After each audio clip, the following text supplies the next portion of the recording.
keluarga beriman, puji nama Tuhan. Hari ini kita bisa berkumpul kembali, bertemu meskipun melewat ibadah online pada hari ini. Mari bersama-sama saya undang kita semua untuk bersuka cita selalu, untuk boleh menyiapkan hati dan pikiran kita lebih lagi untuk masuk ke dalam hadirat Tuhan. Hari ini mari kita bersama-sama berdoa. Kita satukan hati kita bersatu di dalam doa. Kami hampiri tata hadirat-Mu Tuhan saat ini. Dengan segenap kerendahan hati kami, dengan segenap kerinduan kami Tuhan, kami datang membawa seluruh hidup kami sebagai persembahan yang kudus dan yang berkenan kepada Tuhan.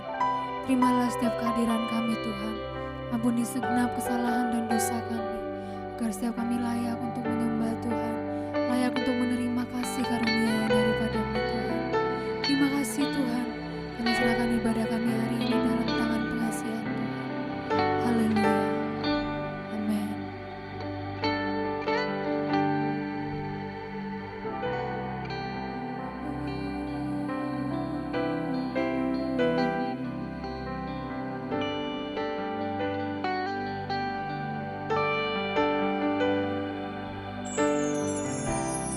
Ku hampiri tatamu,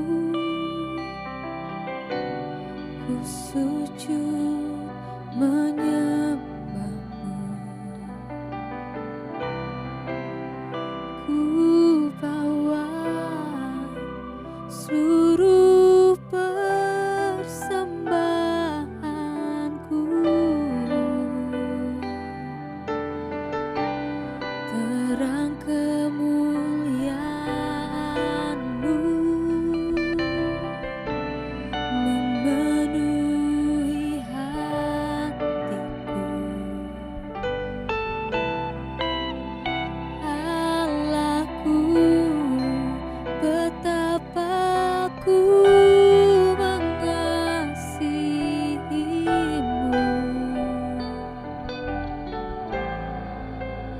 Inilah hidupku,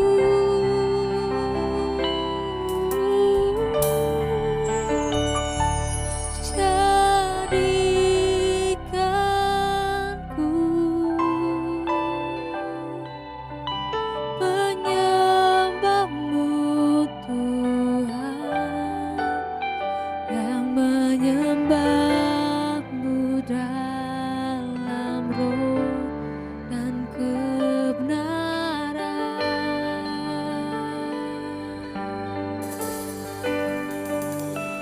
Bawa daku untuk lebih mengenal-Mu dalam hadirat-Mu Tuhan. Bersama kita hampiri hadirat Tuhan. Ku hampiri tatamu, ku sujud menyembahmu, ku bawa seluruh persembahanku, terang kemuliaan-Mu memenuhi hatiku.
Syarikanku Tuhan, syarikanku.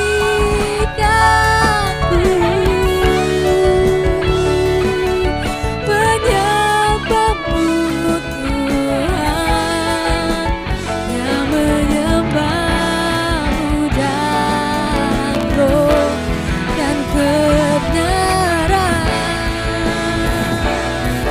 Padamu bawa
digenggam dan tangan kami goyah Tuhan.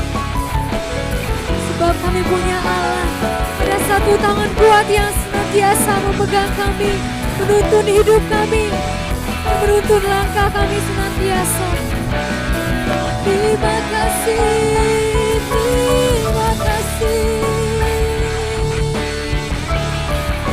Sungguh nyata kasih-Mu, sungguh nyata kasih-Mu Tuhan.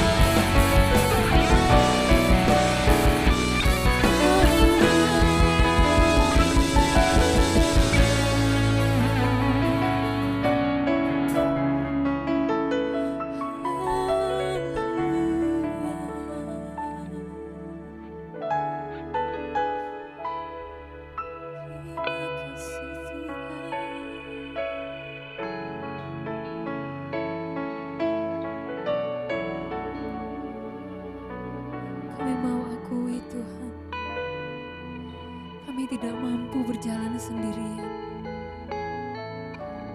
Bahkan kami tidak mau melangkah sendirian Tuhan tanpa Engkau Tuhan yang beserta dengan kami.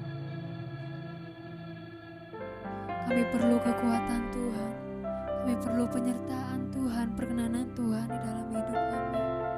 Itulah yang memampukan kami untuk terus berjalan maju. Kami tidak mau lihat keadaan sekeliling kami Tuhan.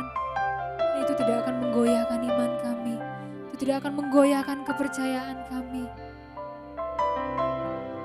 Terima kasih Tuhan. Kaulah kekuatan di dalam hidup kami.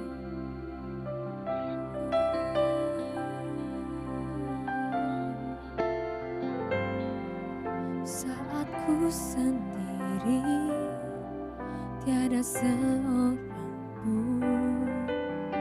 yang memperhatikanku seperti Kau Tuhan.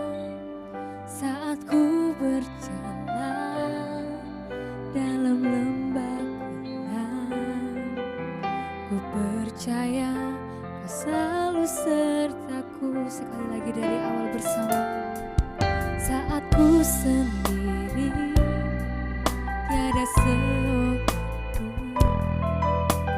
yang memperhatikanku seperti Kau Tuhan. Saat ku berjalan dalam lembah gelap, ku percaya Kau selalu sertaku. Tangan kuat yang memegangku selalu menuntutku. Ku tak mampu jalan sendiri.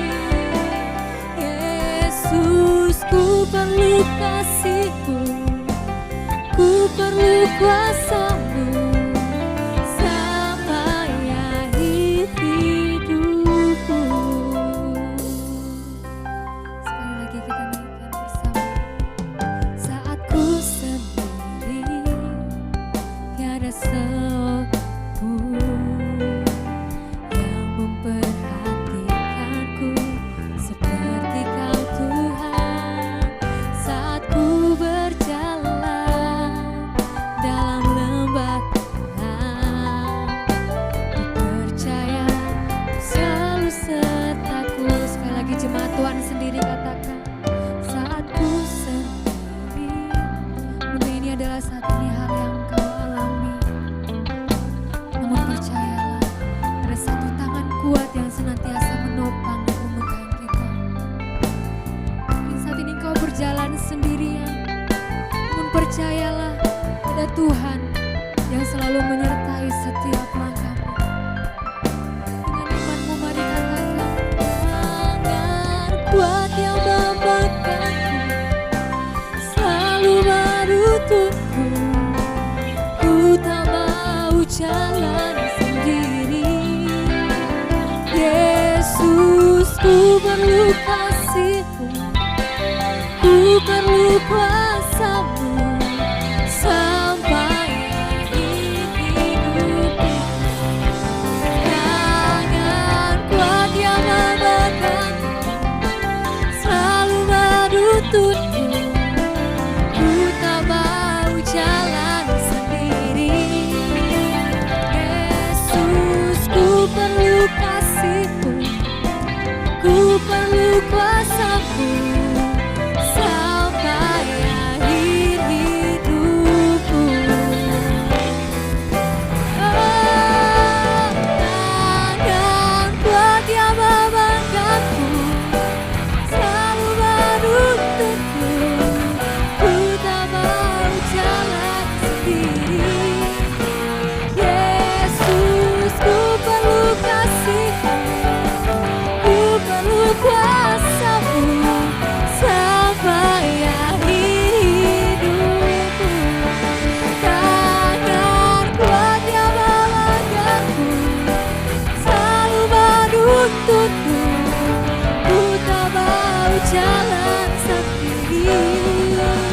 Yesus, ku perlu kasih-Mu, ku perlu kuasa-Mu sampai akhir hidupku, sampai akhir hidupku, sampai akhir hidupku. Haleluya.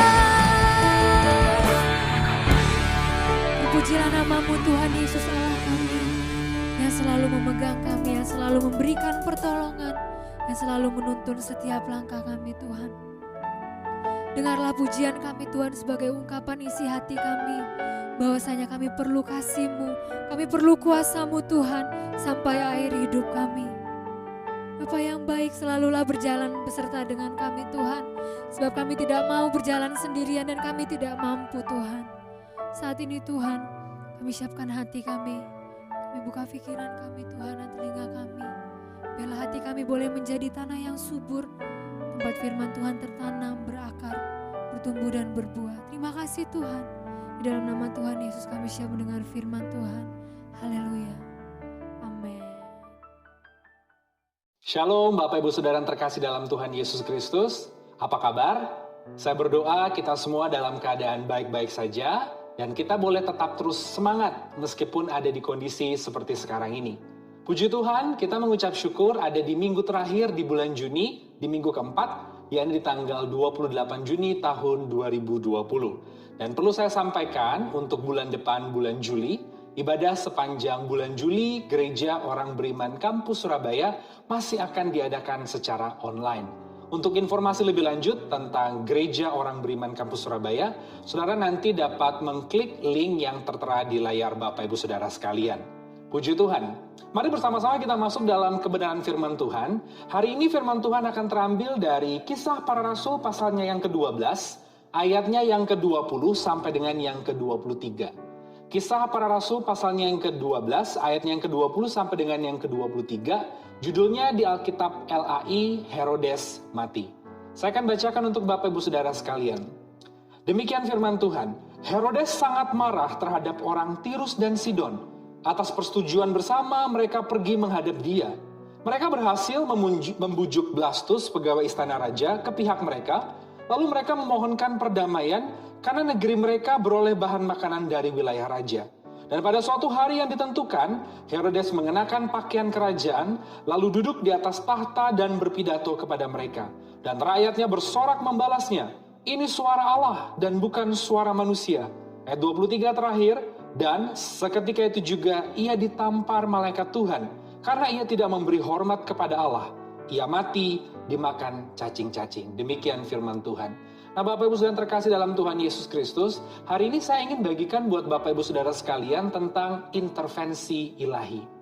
Ada satu ungkapan yang menarik bahwa pada waktu hidup, seekor burung akan makan ulat-ulat. Tetapi ketika burung tersebut mati, maka gantian ulat-ulat yang akan memakan burung tersebut. Saudara, kehidupan tidak sepenuhnya dapat ditebak. Bahkan kita tidak tahu apa yang persis akan terjadi di depan. Semuanya serba mungkin, semuanya serba siapa sangka dan siapa kira. Bahkan semua bisa terjadi. Kita tidak tahu apa yang ada di atas tiba-tiba dapat turun ke bawah. Ketika sedang berkuasa, mungkin seketika dapat turun. Ketika ada seseorang yang kuat, kemudian mungkin menjadi lemah. Ketika ada orang yang berpunya tadinya, kemudian tiba-tiba tidak memiliki apa-apa. Inilah yang disebut sebagai faktor X. Ketika faktor X berbicara, maka apa yang tidak disangka-sangka sesungguhnya dapat terjadi. Alkitab Perjanjian Baru mencatat tentang kelamnya sejarah hitam, tentang bengisnya dan jahatnya, sombongnya dinasti Herodes. Herodes dikenal akan kebengisan dan kesombongannya. Dicatat Herodes the Great atau Herodes Agung pernah menginstruksikan untuk membunuh bayi-bayi pada masa kelahiran Tuhan Yesus Kristus. Itu dicatat di dalam kitab Matius pasalnya yang kedua. Kemudian penerusnya, Herodes Antipas memerintahkan untuk memenggal kepala Yohanes Pembaptis. Itu dicatat di dalam Matius pasalnya yang ke-14. Dan kemudian penerus selanjutnya, yang dikenal dengan nama Herodes Agrippa I, kemudian menginstruksikan untuk membunuh Rasul Yakobus. Rasul Yakobus adalah murid Yesus pertama yang mati martir. Tercatat di dalam Kisah Para Rasul pasal 12 tadi. Nanti secara komplit sudah dapat membacanya di rumah. Meskipun Herodes ini adalah raja kecil, kenapa saya katakan raja kecil? Karena di atasnya ada raja yang lebih besar. Teritorinya lebih luas yang dikenal dengan nama Kaisar Roma. Dia adalah raja atas wilayah yang lebih kecil, yakni wilayah Yudea. Walaupun raja kecil, tetapi Herodes tercatat sebagai raja. Herodes ini adalah sebutannya, jadi turun-temurun namanya tetap Herodes. Ada Herodes the Great, Herodes Agung, ada Herodes Antipas, ada Herodes Agrippa ke-1. Herodes turun-temurun ini walaupun memerintah wilayah yang lebih kecil, tetapi terkenal akan kebengisan dan kesombongannya. Tetapi Alkitab mencatat, baru saja kita semua baca di dalam Kisah Para Rasul pasal yang ke-12, ayat yang ke-20 sampai dengan yang ke-23, tiba-tiba Herodes ini mati, ditampar malaikat, dan mati dimakan oleh cacing-cacing. Sungguh satu peristiwa yang tidak diduga-duga dapat terjadi. Yang tadinya bengis, yang tadinya berkuasa, bertahta, tetapi kemudian tiba-tiba bisa turun dan runtuh serta hilang. Saudara, kalau tadi saya katakan di awal, orang dunia menganggap ini sebagai faktor X. Ya, faktor X adalah satu faktor yang tidak disangka-sangka, tidak diduga-duga, tetapi terjadi dan mengubah segala sesuatu dengan mendadak.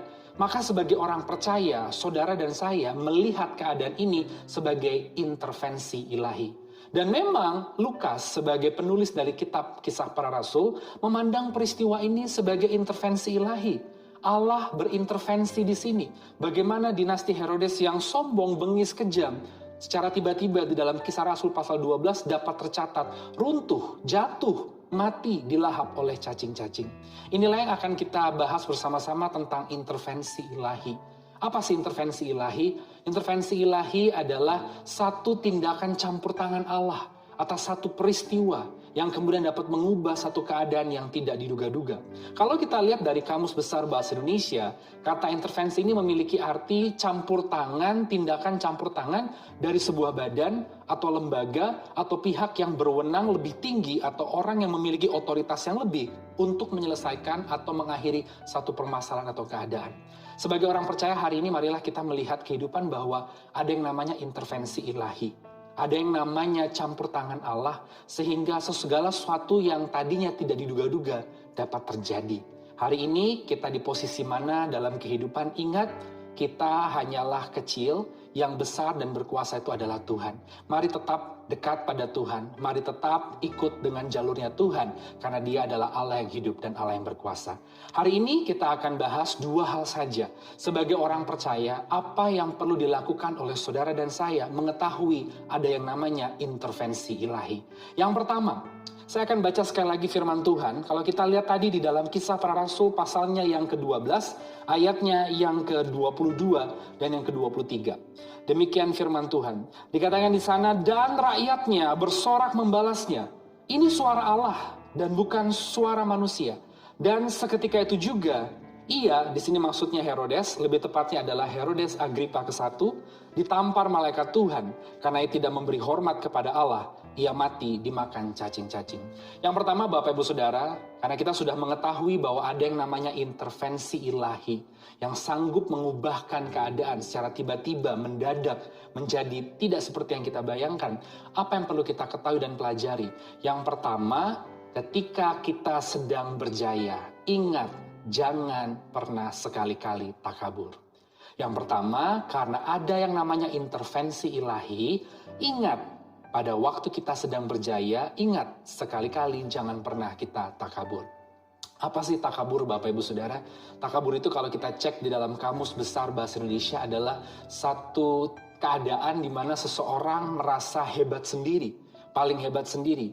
Kemudian disertai tindakan menjadi arogan, sombong, dan merendahkan yang lain.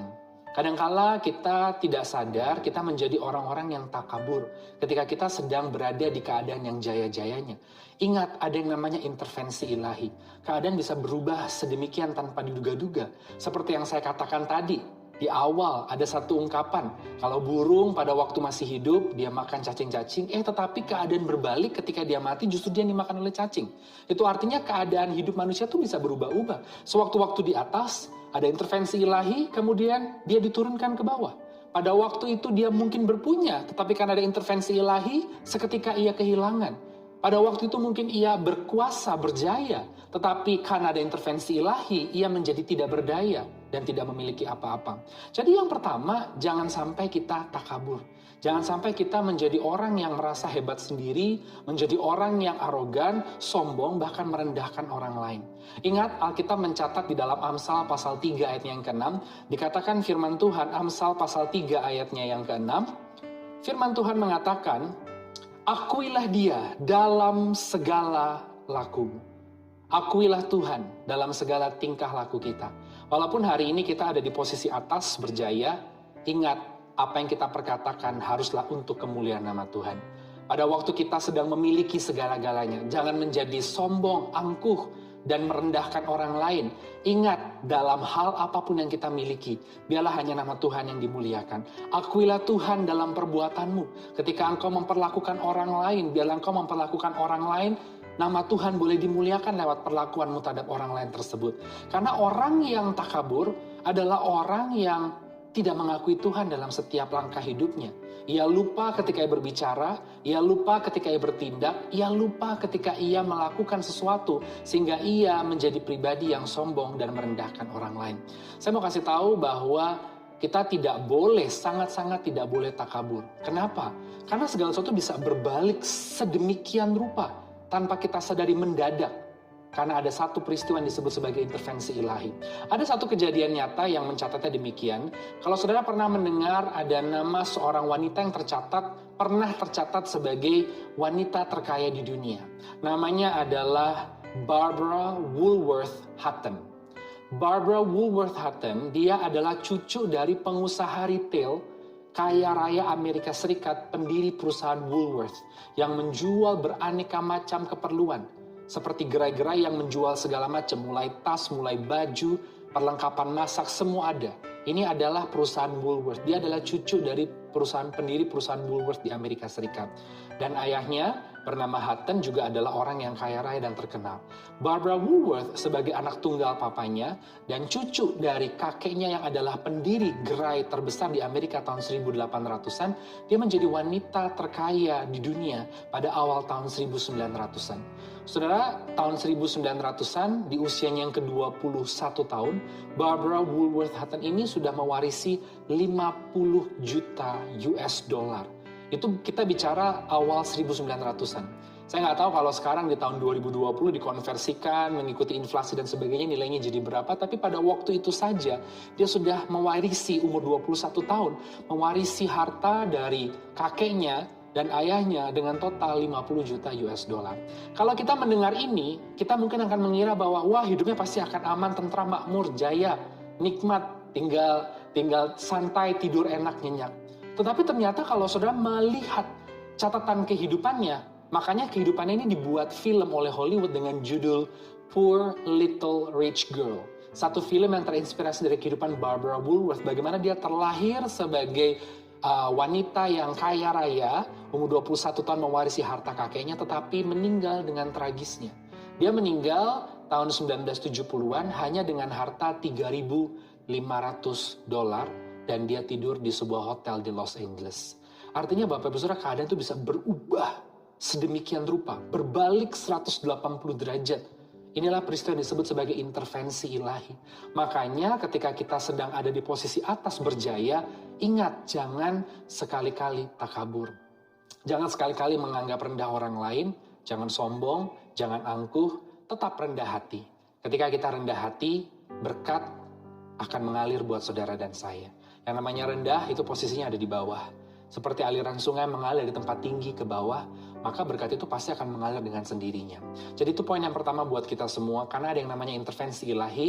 Jangan pernah sekali-kali tekabur ketika kita sedang berada di posisi jaya. Yang kedua Bapak Ibu Saudara, mari kita perhatikan sekali lagi di dalam Kisah Para Rasul pasalnya yang ke-12, ayatnya yang ke-22 dan yang ke-23. Dan rakyatnya bersorak membalasnya, ini suara Allah dan bukan suara manusia. Dan seketika itu juga ia ditampar malaikat Tuhan, karena ia tidak memberi hormat kepada Allah, ia mati dimakan cacing-cacing. Demikian firman Tuhan. Yang kedua Bapak Ibu Saudara, apa yang perlu kita pelajari, mengetahui bahwa ada yang namanya intervensi ilahi, ya, suatu peristiwa yang akhirnya mengubahkan keadaan secara tiba-tiba, tanpa kita duga-duga bisa terjadi. Yang kedua yang perlu kita ketahui dan kita kerjakan, saat kita tertindas, jangan takut. Allah tidak tidur. Kalau tadi poin pertama saat kita sedang berjaya di atas, jangan takabur sekali-kali. Sekarang kalau kita di posisi bawah, kalau kita tertindas, jangan takut. Kenapa? Karena Allah tidak tidur. Benarlah kalimat yang mengatakan demikian. Gusti Allah mboten sare. Tuhan itu tidak tidur. Tuhan tidak tinggal diam. Dia pasti turun tangan menolong saudara dan saya. Jadi yang kedua sekarang, kalau mungkin hari ini keadaanmu sedang ada di bawah, sedang tertindas, kau sudah ikut Tuhan sungguh-sungguh, tapi pergumulan kok kenapa tidak selesai-selesai. Saya percaya kalau Tuhan izinkan itu terjadi dalam hidupmu, pasti ada maksud Tuhan. Yang kedua, karena ada yang namanya intervensi ilahi, jangan sekali-kali takut. Karena Allah tidak tidur, Allah tidak tinggal diam. Dia akan turun menolong saudara dan saya. Hari ini saya tidak tahu apa yang Bapak Ibu Saudara sedang hadapi. Mungkin kita ada di posisi bawah. Mungkin saudara hari ini sedang mengalami yang namanya kebangkrutan. Mungkin saudara sedang mengalami sakit penyakit. Mungkin saudara hari ini sedang mengalami ketidakadilan, diperlakukan secara tidak adil oleh orang lain. Mengalami tekanan yang hebat. Mungkin saudara sedang ditindas. Jangan takut. Allah tidak tinggal diam, tidak tidur, dia akan menolong saudara dan saya. Keadaan up and down ini, saudara, sesungguhnya menunjukkan saudara hidup dan saudara sedang berjalan bersama dengan Tuhan. Ada satu alat di rumah sakit yang disebut sebagai bedside monitor, nanti ada di gambar. Ketika Bapak Ibu Saudara berkunjung ke rumah sakit dan menjenguk kerabat, kenalan atau kawan yang biasanya dirawat secara khusus. Kenapa saya katakan secara khusus? Karena bedside monitor ini hanya ada di ruangan-ruangan khusus. Biasanya di ruangan khusus ini ada bedside monitor. Monitor sisi tempat tidur. Monitor sisi tempat tidur atau bedside monitor ini adalah alat yang memantau dan mencatat tanda-tanda vital dari pasien. Seperti apa? Seperti detak jantung. Seperti apa? Tekanan darah. Oh, tekanan darahnya dia berapa? Oh, 80-60. Oh, 120-90. Kemudian bedside monitor ini akan mencatat temperatur atau suhu dari pasien, saturasi oksigen dan sebagainya. Nah, menariknya saudara, kalau di bagian detak jantung yang dipantau dan ditampilkan kan biasanya ada garis ya, garis naik, turun, naik, turun, naik, turun. Saya mau katakan saudara, kalau grafik itu garis itu menunjukkan naik, turun, saudara masih hidup. Tetapi ketika sudah flat, datar, berarti saudara sudah mati. Nah, artinya ketika kita dalam hidup mengalami di atas, jangan takabur. Kalaupun saat ini kita sedang di bawah, tertindas, juga jangan takut. Allah tidak tinggal diam, dia tidak tidur, dia pasti juga akan menolong saudara dan saya. Sebagai penutup, saya ingat satu cerita bagaimana orang yang sungguh-sungguh berdoa, melekat sama Tuhan, berharap, percaya sama Tuhan, maka di saat keadaan tertindas sekalipun, dia pada akhirnya melihat pertolongan Tuhan. Ada satu kisah tentang seorang ratu Inggris yang bernama Ratu Elizabeth I. Inggris sudah menjadi kerajaan sejak tahun 1033 sampai hari ini 2020. Dari seribuan tahun ini, saudara, ada banyak raja dan ratu memerintah Inggris, tetapi tercatat hanya ada 6 ratu yang memerintah Inggris. Dari 6 ratu yang memerintah Inggris sampai hari ini, salah satu ratu yang terkenal adalah Ratu Elizabeth I. Dia lahir tahun 1533 dan dia wafat tahun 1603. Apa yang menarik dari Ratu Elizabeth I ini? Pada saat dia menjadi pemimpin Inggris, menjadi Ratu Inggris, Angkatan Laut Inggris ini berjaya. Makanya tahun 1500-an, Angkatan Laut Inggris ini sangat mendunia dan terkenal. Mereka mulai berlayar ke berbagai penjuru dunia, menemukan koloni-koloni baru, sehingga Inggris memiliki banyak jajahan. Dan sampai hari ini sejarah mencatat Inggris adalah negara dengan jajahan terbanyak di seluruh dunia. Di semua benua ada bekas jajahan Inggris. Kalau di Asia, bekas jajahan Inggris itu ada Singapura, ada Malaysia, ya, kemudian ada India, di Australia juga koloninya, New Zealand, Kanada, Nigeria, di Afrika, sampai Kanada dan Amerika Serikat semua adalah bekas koloninya Inggris. Itu semua berawal dari bangkitnya Angkatan Laut Inggris di zaman pemerintahan Ratu Elizabeth ke-1. Tapi banyak yang tidak mengetahui bahwa ternyata Ratu Elizabeth ke-1 ini pernah ditindas. Orang taunya dia jadi ratu, berarti dia lahir sebagai princess, sebagai putri. Wah, enak dong yang namanya putri. Ya, tinggal di istana, makan minum cantik, ada asisten, ada pengawal, maju mundur cantik gitu ya. Tapi tidak banyak yang mengetahui bahwa ternyata Elizabeth ini memang terlahir sebagai putri, tapi dia dipenjara. Dia masuk ke penjara. Siapa yang memenjarakan dia? Ternyata adalah kakaknya sendiri. Half sister kalau bahasa Inggris, itu adalah kakak satu papa tapi beda mama. Dan kakaknya ini yang memenjarakannya dia, kakak perempuannya, satu papa beda mama, karena tidak suka dengan dia dan dia diberikan tuduhan macam-macam. Di dalam penjara, ya, penjara yang gelap, zaman dulu tidak ada listrik, hanya pakai obor, obornya dimatikan, pengap, ada tikus, ya, airnya bau, dia hanya bisa berdoa. Di saat tertindas sekalipun dia tidak takut, dia tidak khawatir. Dan benar, ya, saat dia di dalam penjara, ya, dia mengalami tekanan yang hebat. Kakaknya sudah mengeluarkan instruksi bahwa suatu hari nanti tinggal diteken saja, Elizabeth ini harus dipenggal, dieksekusi mati. Tetapi pembelaan Tuhan turun suatu hari sebelum surat itu diteken. Pada satu hari Elizabeth I sedang duduk di ruangannya di penjara, di kamarnya. Dia membaca Mazmur pasal yang ke-23. Tuhan adalah gembalaku, tak akan kekurangan aku. Ia mebaringkan aku di padang yang berumput hijau. Ia membawa aku, memimpin aku ke air yang tenang. Dan seterusnya. Selesai membaca Mazmur 23, tiba-tiba ada pasukan masuk ke penjara dan mengatakan bahwa kakaknya mendadak meninggal dan tidak memiliki anak, sehingga mahkota jatuh ke tangannya. Dari penjara dia bisa dibawa oleh tangan Tuhan menjadi pemimpin tertinggi di kerajaan tersebut. Jadi hari ini ada yang namanya intervensi ilahi. Saat engkau di atas, saudara, jangan sekali-kali takabur. Saat engkau sedang di bawah tertindas, jangan takut. Allah tidak tidur, dia tidak tinggal diam, dia sanggup menolong, membela saudara dan saya. Amin. Kita berdoa. Terima kasih Tuhan untuk firman yang boleh dibagikan buat kami pada hari ini. Meteraikan di dalam nama Tuhan Yesus. Kami bersyukur bahwa hari ini kami belajar ada yang namanya intervensi ilahi. Satu tindakan campur tangan Tuhan atas satu keadaan, permasalahan, peristiwa kehidupan manusia. Sehingga yang tidak diduga-duga dapat terjadi. Kadangkala mungkin kita ada di posisi bawah. Kami tidak mengetahui mengapa kami mengalami ini, tapi kami percaya ketika Allah bekerja, ada intervensi ilahi, pertolongan Tuhan sanggup menolong kami diangkat naik. Bahkan kalau kami ada di atas, ingatkan kami Tuhan, jangan sekali-kali merasa paling hebat, merendahkan orang lain dan menjadi sombong. Karena intervensi ilahi dapat turun sehingga peristiwa yang tidak diduga-duga dapat terjadi. Hari ini mampukan kami menjadi pribadi-pribadi yang rendah hati, tetap terus memandang dan berharapnya hanya kepada Tuhan. Meteraikan firman-Mu di dalam nama Tuhan Yesus. Hamba berdoa buat setiap penonton dan pendengar acara ini, dimanapun mereka berada, jemaat Tuhan diberkati tangan mereka, apa yang menjadi pekerjaan, karir, usaha, bisnis, profesi, rumah tangga, pelayanan masa depan mereka, diberkati Tuhan. Dan hari ini hamba berdoa buat setiap jemaat Tuhan dilindungi di kondisi pandemi ini. Tuhan berikan perlindungan sehingga tidak kena virus corona. Apa yang hari ini mereka sedang kerjakan, mungkin mereka bekerja di lapangan, bertemu banyak orang, ada di jalan. Tuhan berikan proteksi dan perlindungan. Kami terus berdoa bagi bangsa dan negara kami, Indonesia diberkati. Wilayahnya dari Sabang sampai Merauke, penduduknya dari Sabang sampai Merauke. Berdoa bagi Presiden Joko Widodo, berdoa bagi para menteri, berdoa bagi TNI Polri, berdoa bagi setiap gubernur, wali kota, bupati dalam kapasitas mereka dalam memimpin daerah masing-masing diberkati. Kami juga berdoa bagi tenaga medis di garda terdepan. Tuhan proteksi, berikan perlindungan. Para relawan, orang-orang yang harus ada di jalan, bertemu dengan banyak orang di lapangan. Tuhan juga berikan perlindungan buat mereka. Terima kasih Tuhan, terpuji-pujilah nama-Mu kekal selamanya. Hanya di dalam nama Tuhan Yesus Kristus kami bersyukur dan berdoa. Mari Bapak Ibu Saudara, angkat tangan-Mu, arahkanlah pandangan hati-Mu ke hadapan Tuhan, dan terimalah berkat Tuhan.